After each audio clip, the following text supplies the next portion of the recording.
Buenos días a todos los que nos sintonizan. Estamos transmitiendo desde la ciudad de Guatemala este domingo 10 de julio del 2022. Les damos la más cordial bienvenida. Les invitamos a compartir con nosotros este tiempo hermoso. Este servicio estará integrado por dos segmentos. El primero de ellos será un tiempo de alabanza que nos conducirá nuestro amado hermano Juan Carlos Alvarado. Unámonos a cantar con él y démosle gloria a Dios y celebremos su salvación, su gracia y su bondad.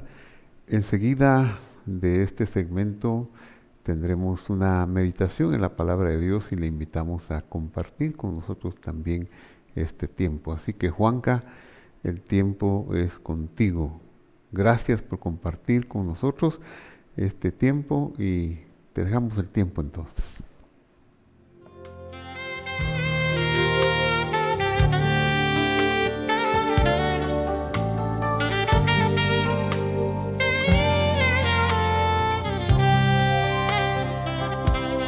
Gracias, Jesús.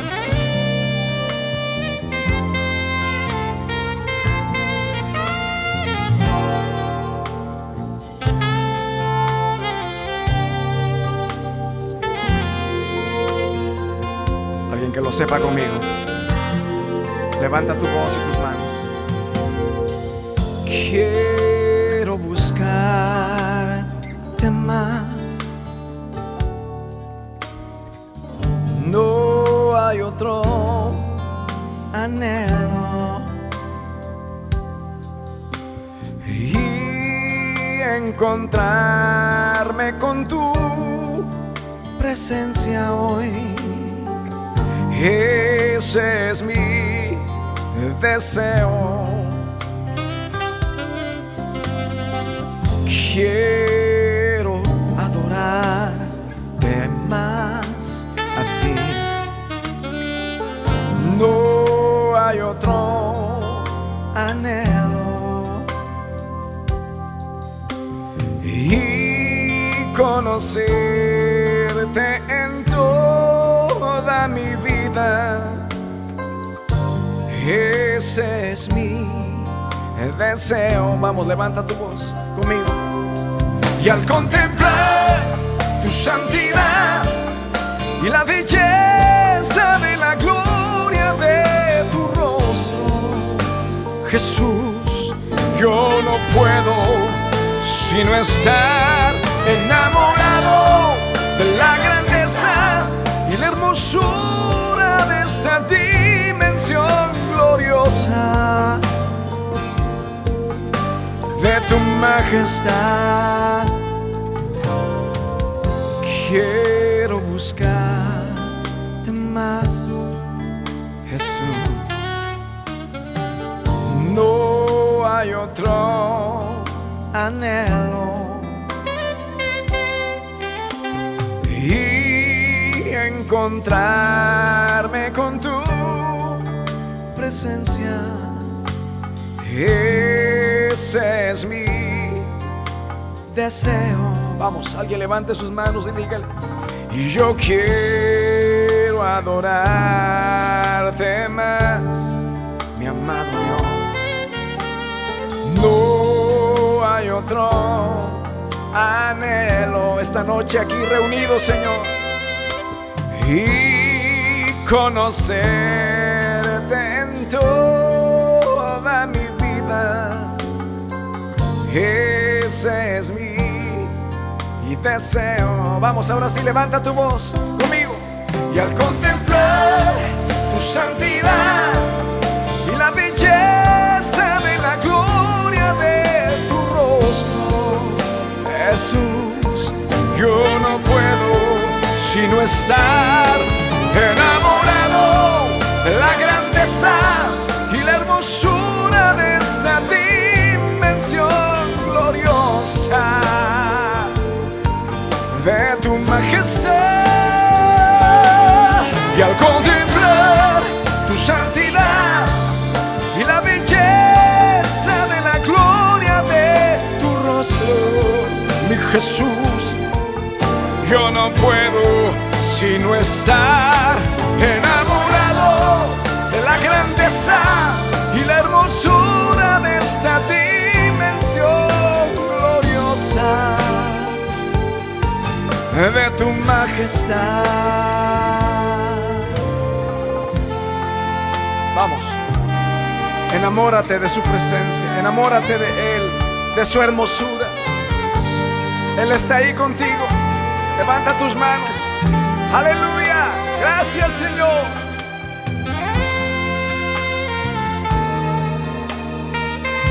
Gracias, Jesús, por tu presencia. Rodéanos, Señor, con tu amor esta noche. Conmigo. Y al contemplar tu santidad y la belleza de la gloria de tu rostro, mi Jesús, yo no puedo sino estar enamorado de la grandeza y la hermosura de esta dimensión gloriosa de tu majestad. Que al contemplar tu santidad y la belleza de la gloria de tu rostro, mi amado Dios, yo no puedo sino estar enamorado de la grandeza y la hermosura de esta dimensión gloriosa que tú nos das.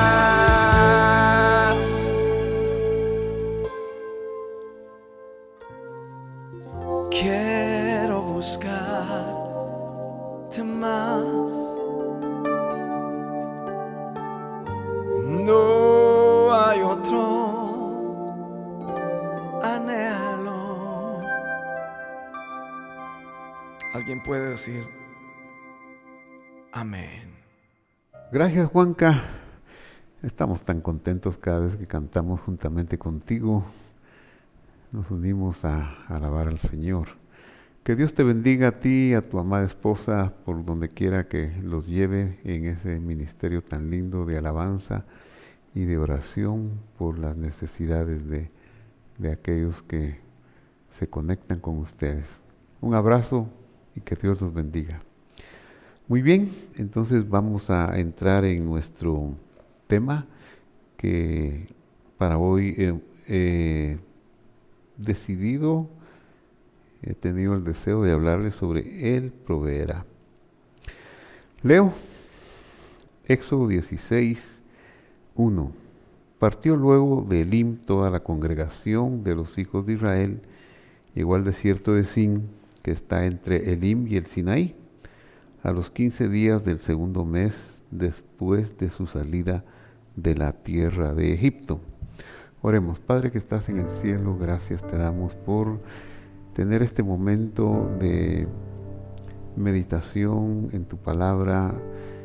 Pedimos que nos des la gracia para compartirla y que nos des el entendimiento también para extraer de ella los tesoros que tú has dejado dispuestos para nosotros.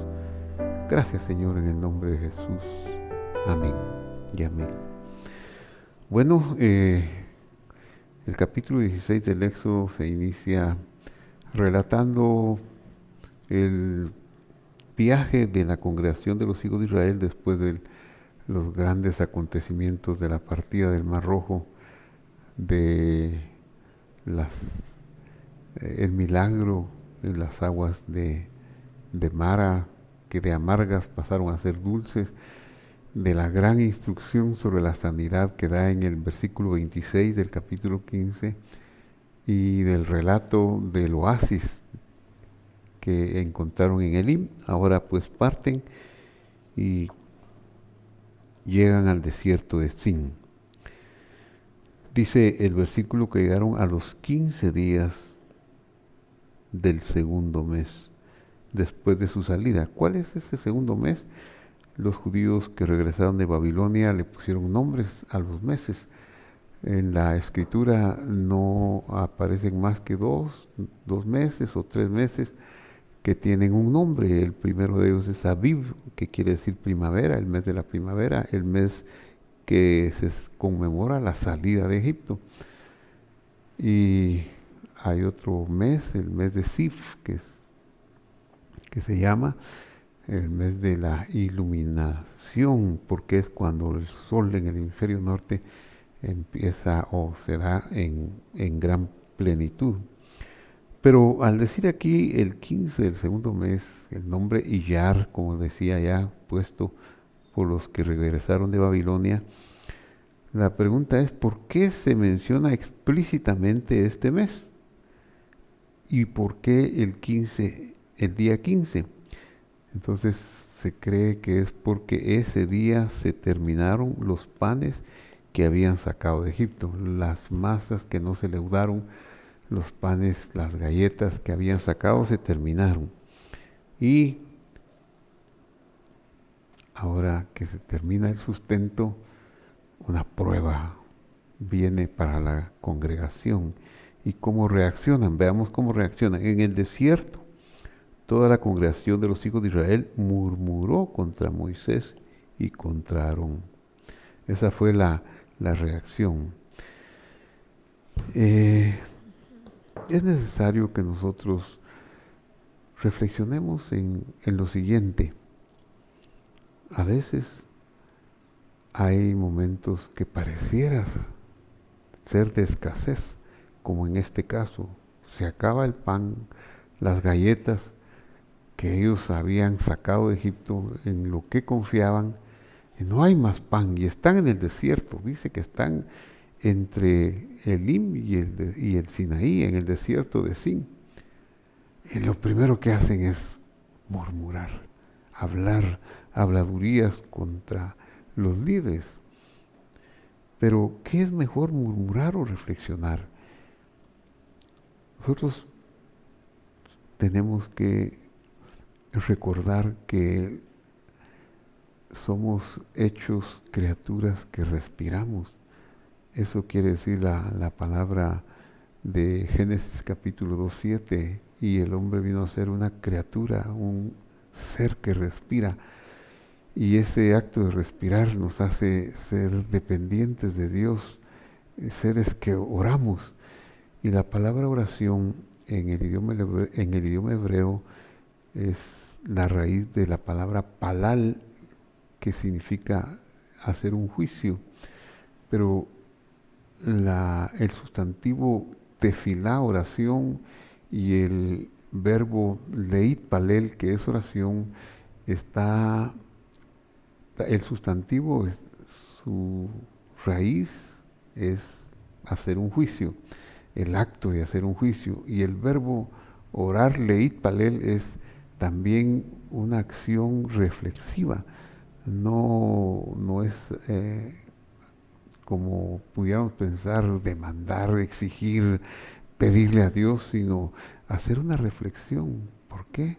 Que no es que Dios nos quiera probar con una escasez, sino debe haber algo más, Señor. ¿Qué sigue? Quiero reflexionar, voy a reflexionar que no nos sacaste de Egipto, no hiciste un milagro tan grande como abrir el mar para dejarnos postrados en el desierto. Eso no puede ser posible. Tampoco nos diste los mandamientos de Éxodo 15:26 para ser sanos si nos quisieras matar, o no nos hubieras dado el sustento, las aguas dulces, endulzar las aguas de Mara, alcanzar el oasis de Elim. En fin, reflexionar sobre las cosas buenas que Dios ha hecho con nosotros, los milagros de protección, de provisión y tantas otras intervenciones que hemos tenido. Entonces, es mejor reflexionar que murmurar. Pero nuestra tendencia es a lo segundo, a murmurar. Y vamos a murmurar contra lo que se ve. Y ellos continúan en su murmuración. Dice, los hijos de Israel decían, qué cosa tan terrible, ¿verdad? Cómo la murmuración los lleva a otras cosas desagradables. Ojalá hubiéramos muerto en manos del Señor en la tierra de Egipto. ¿Por qué no nos morimos allá? Por lo menos allá nos sentábamos ante las ollas de carne, cuando comíamos pan hasta saciarnos. ¿No se recuerdan que ese era pan de aflicción, que era pan de dolores, que sus hijos estaban en riesgo de muerte? Eso no lo recuerdan, solo recuerdan la saciedad que podía darse por el pan que existía, digamos, porque era pan de esclavitud. Pues nos habéis sacado y nos habéis traído a este desierto para matar de hambre. Fácil sacar conclusiones, para matar de hambre a toda esta multitud. Moisés fue llamado por Dios para sacar al pueblo, como lo hemos visto en los capítulos iniciales del Éxodo. Es el de la idea, él es el responsable de llevar a su pueblo a través del desierto. Inmediatamente antes de que Moisés pueda arguir, defenderse, responder, enojarse con este pueblo, el Señor le dijo a Moisés: mira, yo haré llover. La palabra llover es mantir. Es un verbo causativo, es un participio causativo. Yo haré llover, yo causaré. ¿Qué es lo que va a causar? Si ellos no tienen tiempo para que haya lluvia y se dé el ciclo de la siembra y la cosecha. Pero lo que dice, pan del cielo. Lehem min hashamayim. Lehem pan min desde los cielos. Pan del cielo. No es como muy conveniente que nosotros le digamos a Dios qué hacer. No tenemos como el respaldo bíblico de estarle diciendo a Dios: mira, Dios, yo quiero $100 ahorita, yo quiero que llueva ahorita. Eso no es conveniente, no es de estarle pidiendo milagros a Dios. El tentador le dice al Señor: si eres hijo de Dios, di que estas piedras se hagan pan. Y él le contesta: no tentarás, no solo de pan vivirá el hombre. Y sigue insistiendo: di tal cosa, no tentarás al Señor tu Dios. Puede ser que nosotros, al estar pidiendo cosas, lo estemos tentando, y eso pues no nos conviene. Pero si reflexionamos que Él nos sacó de Egipto, que Él ha mostrado su mano, es decir, si nos dio lo más, nos va a dar lo menos. Tener como una esperanza y una confianza, y Él lo va a hacer. Esa es la intención de Dios: hacer llover pan del cielo. El pueblo saldrá y recogerá diariamente la porción de un día. Y da instrucciones de cómo debe ser, para que yo lo pruebe si anda en mi Torah, en mi ley. Pero la palabra es Torah, en mi instrucción, en las palabras de mi boca, en mi verdad, porque la palabra Torah es la verdad de Dios, es la emet de Dios. Esto nos lo enseña el Señor en la oración del Padre Nuestro. Él nos enseñó a que oráramos: el pan nuestro de cada día, dánoslo hoy. No tanto danos el pan de todo el año, danos el pan de toda la vida, sino una dependencia, una confianza diaria en nuestro Padre Celestial. El de hoy, danos hoy. No vamos a preocuparnos por el mañana, mañana tendrá su afán. Hoy danos el pan. En los años que han pasado, quizá es bueno recordar que no morimos de hambre, pasamos aflicción. ¿Cómo logramos pasar? Pues Dios nos dio el pan de cada día. Pero en el sexto día, dice, el sexto día les voy a dar todo el doble, y se prepararán para guardar el doble de lo que suelen recoger cada día. Está haciendo una alusión al día de reposo, al día de cese. El Shabbat, así se llama. El Shabbat es un verbo que se escribe así, Shabbat se pronuncia, es un verbo tercera persona, Él cesó. Y se refiere a Dios. Él es Dios, porque Él fue el primero que cesó de su labor, como lo relata el capítulo 2 del libro de Génesis, versículos 1 al 3. Y cesó Dios de toda la labor que había hecho para crear. Ese es el Shabbat, el verbo Shabbat. Pero también el Shabbat es un sustantivo, Ha-Shabbat, que es el Shabbat. Y aquí se vocaliza de manera diferente, porque es sustantivo. El Shabbat ya no es el cesó, sino en base a las mismas palabras, quiere decir la institución de un día de cese, de reposo, de alegría y descanso.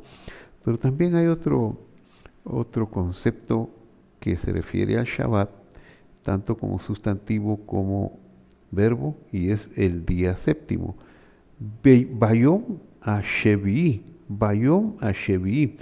Y la raíz de esta palabra significa 7, y es interesante que este término del día séptimo tiene que ver con la palabra juramento. De aquí nace la palabra jurar, que es uno de los regalos de Dios, una de las promesas de Dios, el juramento por el cual Él se comprometió consigo mismo y juró por sí mismo de que nos regalaría la salvación, que incluye su venida a la tierra, morir por nosotros, pagar nuestra deuda, rescatarnos de la muerte y darnos la vida eterna. Todo eso tiene que ver con su juramento, y esa comparte raíz con el día séptimo, que se refiere al día de cese. Y ahora le está dando el pan del cielo a los israelitas, pero se los da 6 días, para que sepan que el séptimo día deben guardar el doble, el sexto, porque el séptimo día no va a caer, Él va a cesar, Él va a hacer su cese, su día de Shabbat, el séptimo día. Algunos israelitas no hicieron caso y salieron a buscar y no lo encontraron. Y otros se dieron cuenta que el maná que recogían el viernes, el sexto día, no se engusanaba y duraba para el séptimo día. Y otros que quisieron guardar del día jueves para el viernes, se les engusanó.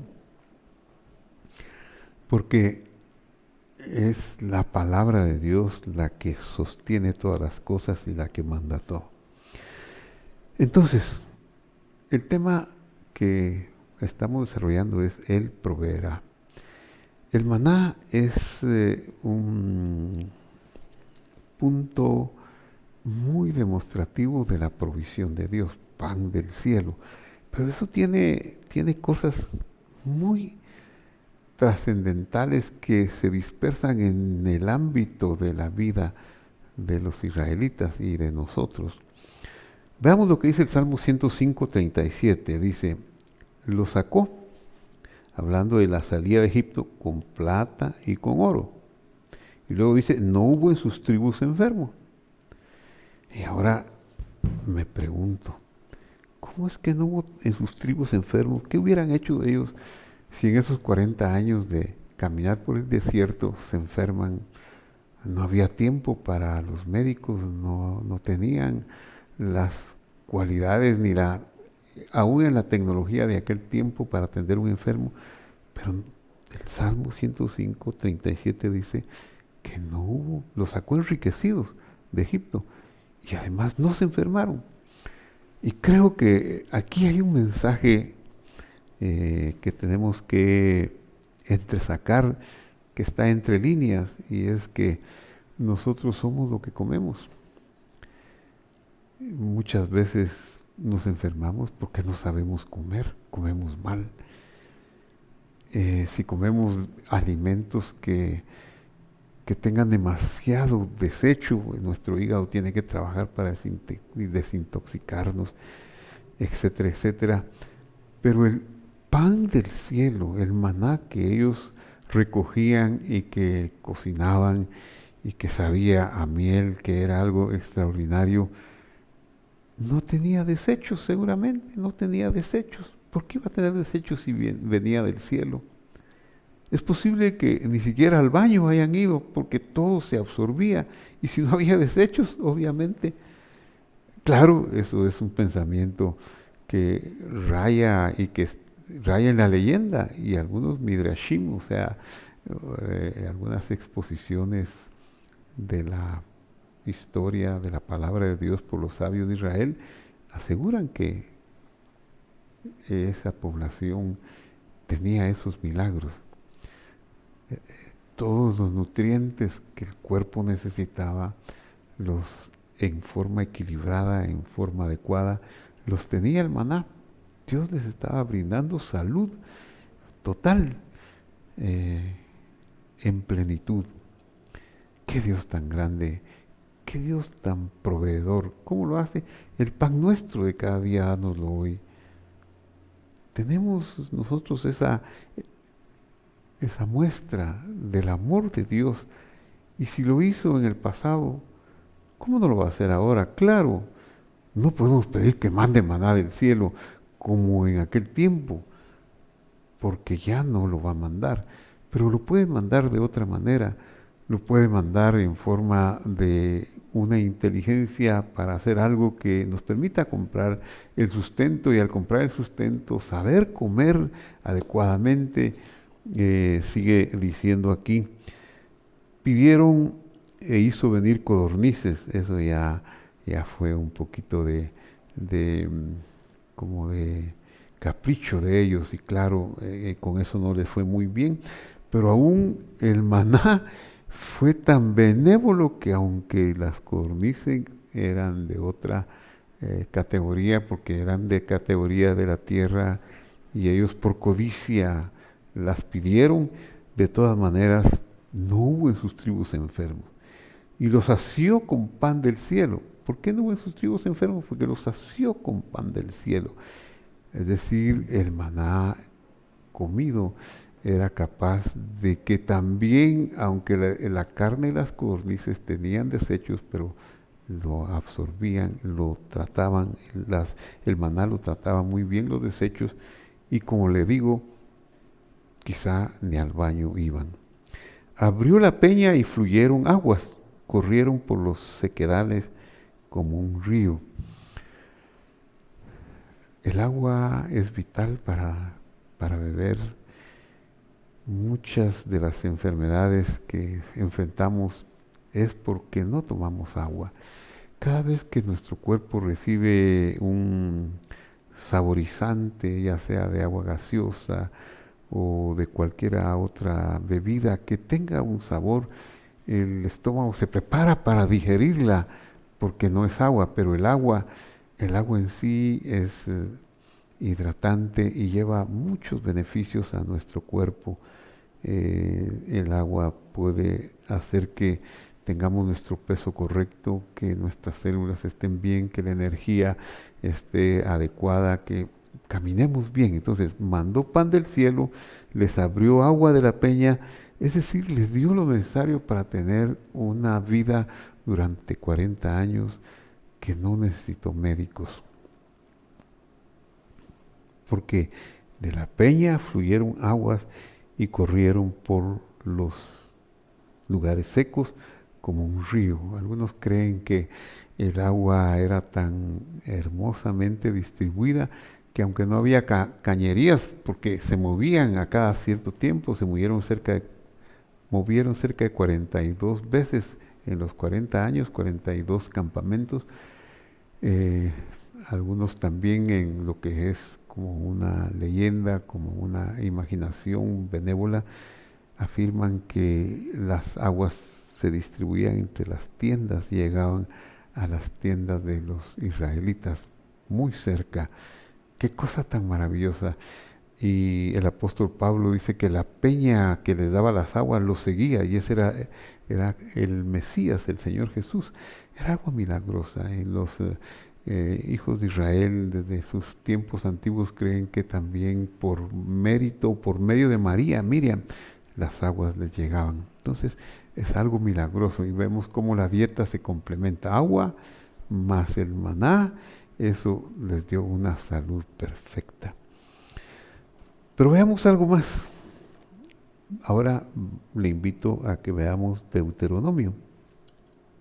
Deuteronomio 29 es una escritura extraordinaria. Dice, yo, palabras del Señor, os he conducido durante 40 años en el desierto. Vuestros vestidos no se envejecieron. Vuestros vestidos no se envejecieron. Qué cosa tan impresionante.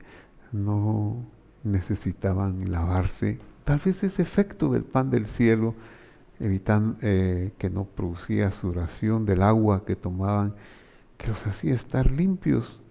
En el desierto no había estanques para bañarse, posiblemente, y bueno, necesitaban otra forma, y Dios lo hacía.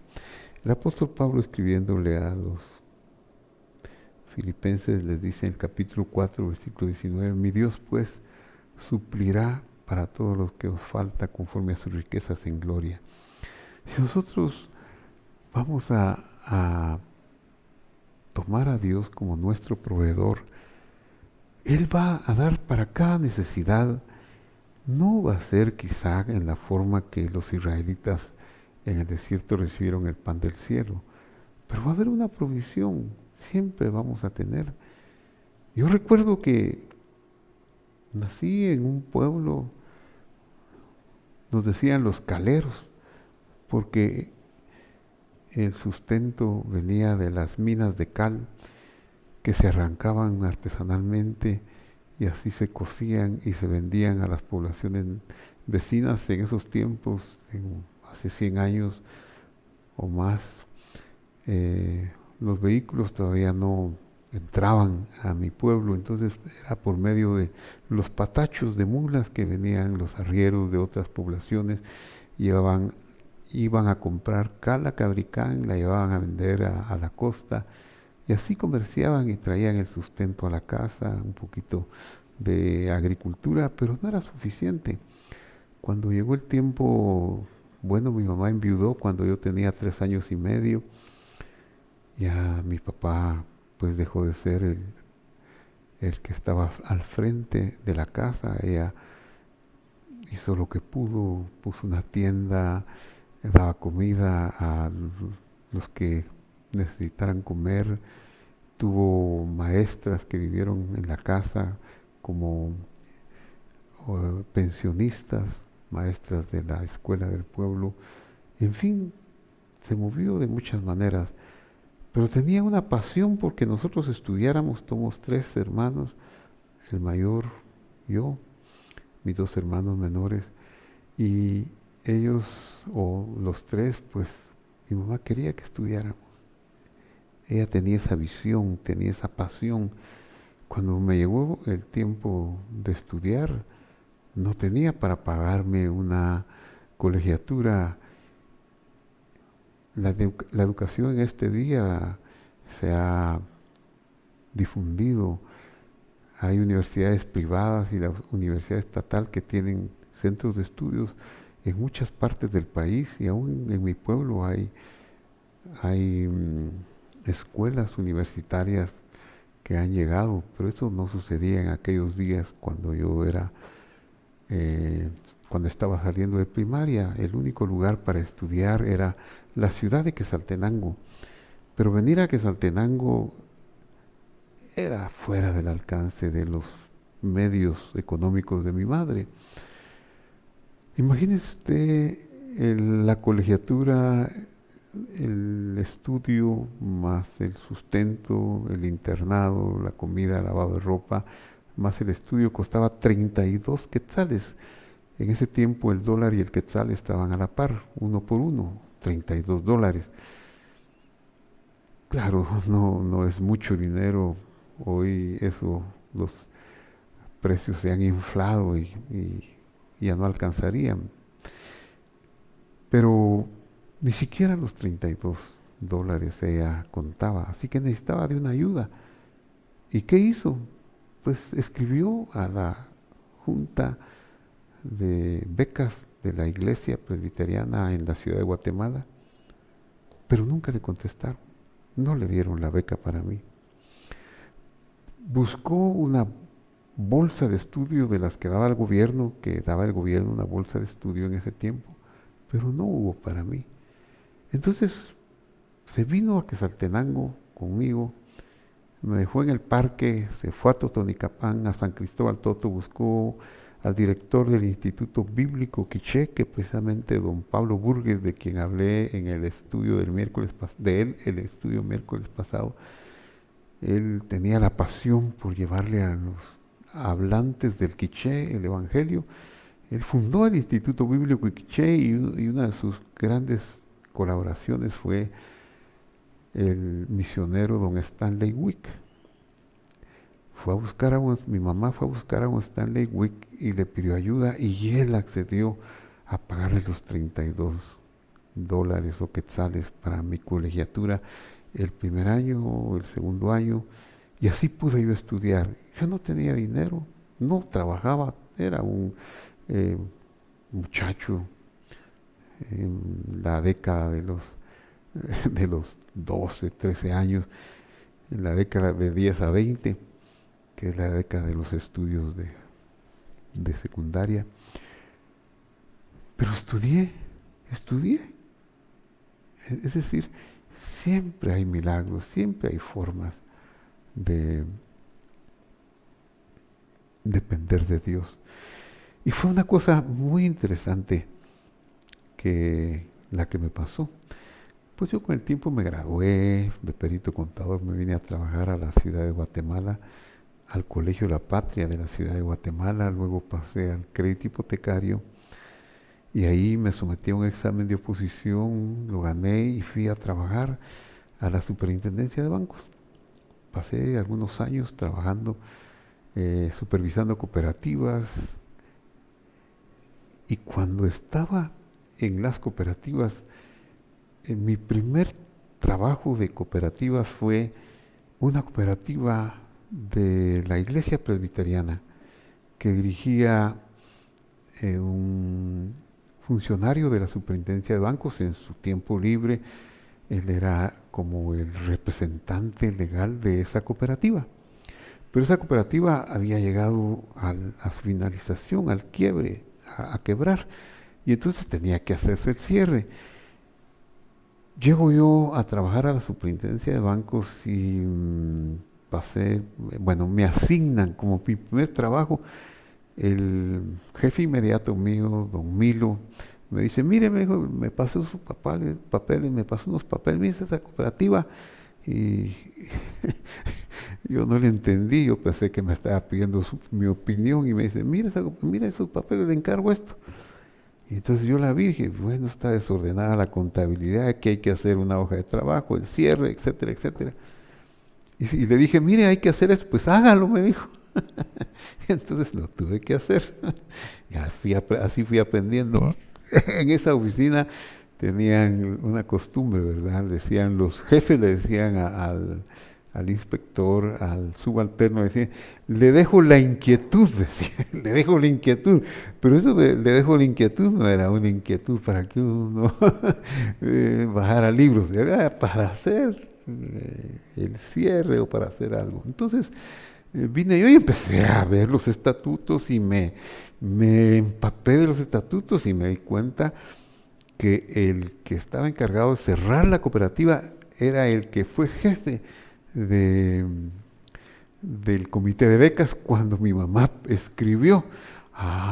Él es el jefe. Bueno, pero yo no tenía, pues no tomé amargura, pues me voy a vengar. No, yo hice profesionalmente el cierre.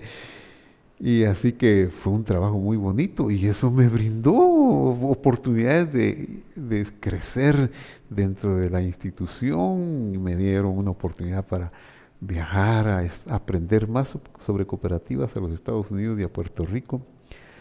Pasó el tiempo y hubo un ascenso en la superintendencia de bancos y buscaban a alguien con ciertas cualidades y yo las llenaba. Y yo llegué a ese lugar y a trabajar con el señor de la cooperativa, con el señor que había sido jefe de becas, y pude servirle, pude brindarle mi servicio y fue algo muy agradable. Bueno, Dios nunca nos dejará postrados en el desierto, siempre tendrá algo como lo que vemos aquí para el pueblo de Israel. Claro, este milagro es magnánimo, es para 3 millones de personas. Yo os he conducido durante 40 años en el desierto sin que vuestros vestidos se hayan envejecido, y sobre vosotros, ni vuestro calzado se haya envejecido sobre vuestro pie. Unamos esto, no necesitaron vestidos, cambiar ropa, no necesitaron calzado. Unámoslo ahora con lo que dice el Salmo 105:37. Los sacó con oro y plata y no hubo en sus tribus enfermos, y les dio pan del cielo. Como dice aquí, abrió la peña, no, el 40, pidieron e hizo venir codornices y los sació con pan del cielo. Esos milagros siguen existiendo. Usted quizá, al igual que yo, tiene historias como la que yo he contado, y historias para contar, para compartir, que son para recordar y darle gracias a Dios por todo. Hay un recuerdo que yo hago diariamente y está basado en un versículo de Deuteronomio que dice: acuérdate del Señor tu Dios, que Él te da poder para hacer riquezas. Y claro, si usted me dice que ¿dónde están las riquezas que usted ha hecho? Pues yo le voy a decir, no, tal vez depende qué es lo que usted mira por riquezas, porque si usted por riquezas mira que yo tengo un yate o que tengo un Mercedes-Benz, no lo tengo, no tengo ni el yate ni el Mercedes-Benz, no tengo una isla privada, pero sí le puedo decir que nunca me faltó nada, que siempre Dios estuvo conmigo. Un día dejé el trabajo en la superintendencia de bancos, lo que parecía una locura. Renuncié para dedicarme al servicio cristiano. Me fui a trabajar a un ministerio muy conocido en la ciudad, pero unos años más tarde, 3, 4 años más tarde, ya no seguí trabajando en ese ministerio, y ese ministerio me daba el sustento. Y ahora me quedé sin sustento, sin nada. Y el día que yo no tenía nada, vinieron dos hermanas a la casa con sendos sobrecitos, así de chiquitos, mire. Y me dijeron, bueno, sabemos que usted está empezando una nueva vida. Fue el nacimiento del Ministerio Visión de Fe. Sabemos que usted está empezando una nueva vida y queremos dar un apoyo. Queremos dejarle estos 2 sobrecitos. En esos días se me había descompuesto el carro, un carro que yo tenía. Teníamos 2 vehículos en la familia con Juan y el Hyundai. Se había descompuesto el sistema eléctrico. Y uno de los sobres tenía la cantidad exacta para cubrir los gastos. Y el otro de los sobres tenía la cantidad exacta para seguir adelante. Y yo recuerdo con cariño a estas 2 hermanas que hicieron eso. Y una tercera hermana me llamó por teléfono: y usted no me conoce, yo necesito que usted ore por mí. Yo no tenía ya por quién orar, y el mismo día que yo no tenía por quién orar, me llama ella, y yo la quiero mucho a ella, la recuerdo con mucho cariño. Ella es Vilma Dubón. Y entonces vino a la casa y aquí le hice la oración, y así nació la Iglesia Visión de Fe. Es decir, nunca nos ha faltado el sustento, y de eso hace ya 40 años, casi 35 años. 40 años que yo dejé la superintendencia de bancos y 35 años que inició Visión de Fe, y puedo decir que mi Dios pues ha suplido para todas mis necesidades según sus riquezas en gloria, guardando las distancias, pues entendiendo que ser rico es estar contento con lo que se tiene, y no aspirar lo que no se tiene, porque entonces el que ama el dinero nunca se saciará del dinero, así dice la Sagrada Escritura. Pero Él es mi proveedor, Él es y puede ser su proveedor, que no lo va a abandonar. Cuando sea necesario, va a mandar pan del cielo. Cuando sea necesario, su ropa no se va a gastar, su calzado tampoco, la educación le va a venir del cielo y usted va a recibir grandes milagros de parte de Él. Termino leyendo de nuevo Deuteronomio 29:5. Yo os he conducido durante 40 años en el desierto, sin que vuestros vestidos hayan envejecido sobre vosotros, ni vuestro calzado se haya envejecido en vuestro pie, porque mi Dios pues suplirá para todas mis necesidades conforme a sus riquezas en gloria. Quizá usted está pasando por una aflicción. Yo le invito a que no haga lo que hicieron los israelitas, de murmurar, de hablar, ¿qué pasó? ¿Qué? Allá antes yo tenía esto, pero desde que me metí con Dios, dicen algunos, me ha ido mal. No, no diga eso. Reflexione que quizá como Agar necesitamos ver que ahí hay un pozo que siempre ha estado ahí, pero necesitamos que alguien, un ángel, nos abra los ojos para ver el pozo y que no vamos a morir de sed. No hubo en sus tribus enfermos, nos sacó con plata y oro. El calzado no se gastó en nuestros pies, las vestiduras tampoco. Abrió agua de la peña y nos dio a comer pan del cielo. Ese es nuestro Dios. Cierro con una oración. Padre que estás en el cielo, bendito seas tú, que eres nuestro proveedor, nuestro sustentador. Gracias te damos, Señor, por tu amor y bondad tan grande con que nos has visitado y amado.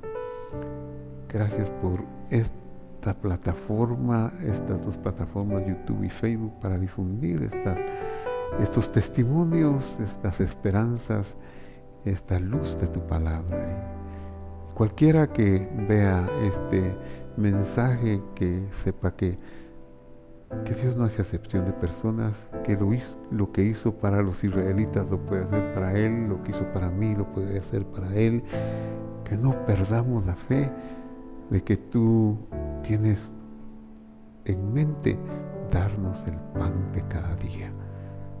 Así te pido por los que están pasando angustia y necesidad, que tú abras tus ventanas para llover sobre ellos pan del cielo, para abrir agua de la roca y que su ropa no se desgaste, su calzado tampoco. Dales agua de la peña aún en medio del desierto, en el nombre de Jesús. Amén y amén. Que Dios lo bendiga.